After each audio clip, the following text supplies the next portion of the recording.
E mesmo com a pobre estrutura na cidade para os ciclistas, muita gente não pode ou não quer abrir mão da bicicleta.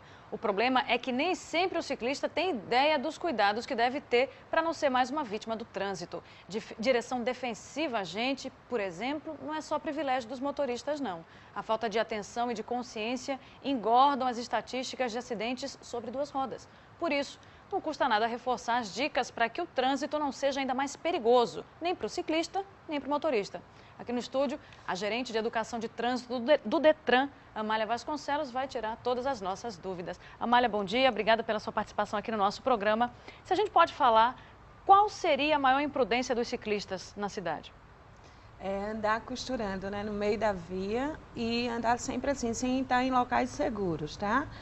O ciclista ele deveria estar constantemente andando na lateral do veículo. Seguindo o fluxo do trânsito. Seguindo o fluxo e nunca andar em grupo. E a gente vê, se você desce pela Via Expressa, desce no Tabuleiro, ali na Avenida Cirqueira, Campos, você vê sempre eles em grupos. Eles não estão em filas. E, na realidade, o correto para a direção defensiva, para você ter um comportamento seguro, teria que o ciclista andar em círculo. Em círculo não, em fila única, né? Em fila única. O que a gente vê muito na Fernandes Lima, por exemplo, já que não tem já que não se utiliza aquele canteiro para fazer uma ciclovia, muitos dos ciclistas ficam mais próximos ao canteiro. Isso é perigoso também? É perigoso e não é correto, né? Ele teria que estar sempre do lado oposto do motorista, do lado direito, né? Em filas, sempre do lado direito. Canteiros fica para pedestre, para idoso, para gestante, nunca para o ciclista. Até porque o ciclista ele é considerado um automóvel de propulsão humana. Então ele não pode estar no canteiro. Ele tem que estar sempre do lado direito, para que as pessoas, para que os motoristas consigam ver ele nos retrovisores, né? Agora, Amália, muitos dos... desculpa, Oscar. Não, é só justamente sobre essa colocação. Bom dia, Amália, obrigado pela sua participação também. Nós vimos pela matéria que podemos classificar os ciclistas em duas categorias. Aquele que utiliza a bicicleta para o esporte, para o lazer, e aquele que utiliza para o trabalho. E boa parte das pessoas que utilizam pelo trabalho são obrigadas, principalmente a quem frequenta a Via Expressa, a transitar pela noite, né? Eles já voltam, já está escuro. E não se utilizam de alguns equipamentos que poderiam facilitar a identificação, já que muitos motoristas alegam que se envolvem em acidentes porque não conseguem ver os ciclistas. Não seria interessante regulamentar alguma coisa que obrigasse o ciclista a ter algum tipo de identificação luminosa, enfim, algum equipamento de segurança? E se é que se existe, ou se já existe essa regulamentação? Mas existe essa regulamentação, que é a Resolução 46 de 98.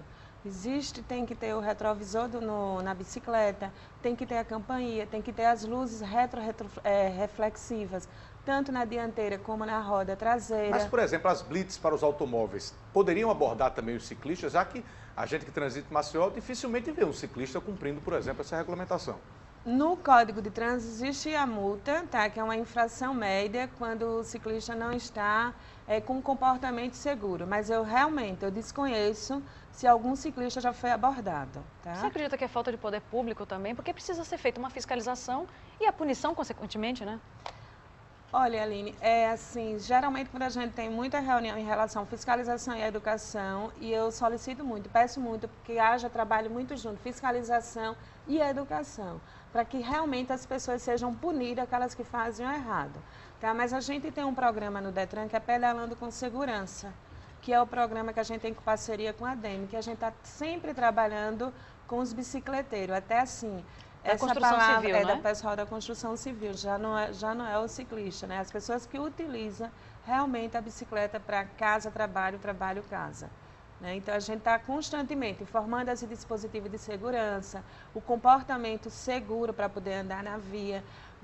Geralmente, você encontra o ciclista pegando bigu em um ônibus, em um caminhão. Isso é perigosíssimo. Tá? Demais, e tem mortes por isso, tá? Mas ontem eu falei com o pessoal da perícia e melhorou muito depois desse trabalho de Pedalando com Segurança em relação aos acidentes de trânsito com os bicicleteiros. E falando em acidentes, Amália, o que a gente vê é que muitos desses acidentes acontecem geralmente em curvas envolvendo ciclistas, né? Em curvas, em retornos, cruzamentos. Geralmente a responsabilidade é mais do motorista ou do ciclista mesmo? Dos dois.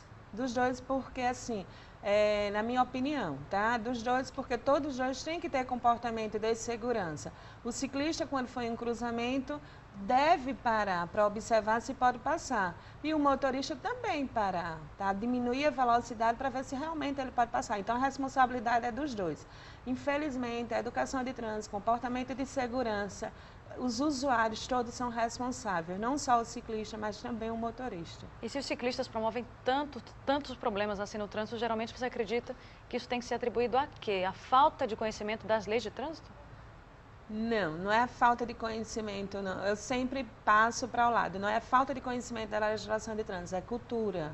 Tá? E cultura a gente não precisa. Eu ter cuidado na minha vida, eu não preciso conhecer o Código de Trânsito. Eu tenho a concepção, se eu vou passar numa via com muito fluxo de veículo, nas interseções que eu não estou enxergando, nas curvas, eu tenho que ter cuidado com a minha vida, então eu tenho que diminuir. Eu tenho que parar, chegar até parar. Então, não vai depender do Código de Trânsito, e sim da sua responsabilidade com a sua vida. Amélia, agora, existe também uma preocupação por parte dos órgãos de trânsito de fiscalizar as condições das bicicletas que são utilizadas aqui em Maceió. Alguns acidentes acontecem quando o freio falha, quando um pneu está desgastado e você não consegue manter, digamos, um controle sobre a bicicleta. Existe também essa preocupação e isso também é regulamentado? Essa resposta assim, eu não posso lhe dar com convicção porque é da parte de municipal. Eu não, na realidade, eu não sei como é que está se trabalhando esse cadastro, tá? Das bicicletas, esses cuidados, eu não posso lhe responder. Porque em relação à segurança... Até porque para se falar em fiscalização, né? A gente tem que se falar em cadastro de forma de organizar melhor o quantitativo de ciclistas que está na nossa cidade. De repente colocando placas também, não é? Numerando para que eles possam ser... que possivelmente punidos. Criminosos também, né, Aline? Se você tem identificação através de um chassi, de uma placa, porque, como disse a Amália, hoje a bicicleta é um meio de transporte mesmo, não é apenas um meio de lazer. Poderia ser tratada como tal, né? Com certeza. Exatamente. E eles têm que ter consciência de que devem atuar exatamente como os veículos, não é? Ou seja, respeitando os sinais também, o que determina as leis de trânsito. E essa consciência também é lei, né? Ele realmente é tratado como um veículo, só que na proporção humana. Então, ele tem que respeitar a sinalização, ele não pode fazer contramão, ele não pode estar costurando. Já que não tem ciclofaixa, já que não tem ciclovias, ele tem que andar sempre do lado direito, nas laterais do veículo, de uma forma que o motorista enxergue ele. Né? Ele pode até andar de sentido contrário, desde que o órgão tenha de competência, ele autorize. Mas a gente vê constantemente o ciclista guiando a sua bicicleta no sentido contrário. Pois é, né? E faz falta realmente essa consciência, né? Até porque o nosso trânsito já é bastante caótico. Complicado. Para que mais esses atores acabam contribuindo aí para as estatísticas negativas, infelizmente. Infelizmente, o trânsito ele já virou assim banalidade, os acidentes. Está tão comum o acidente de trânsito que as pessoas não se preocupam, mãe. Mas aconteceu a colisão, morreu alguém, faleceu, não se preocupe, porque já está se tornando banal, infelizmente. Infelizmente. Então, tá ótimo, Amália, a gente agradece mais uma vez a sua presença aqui. Obrigada. Bom dia para você.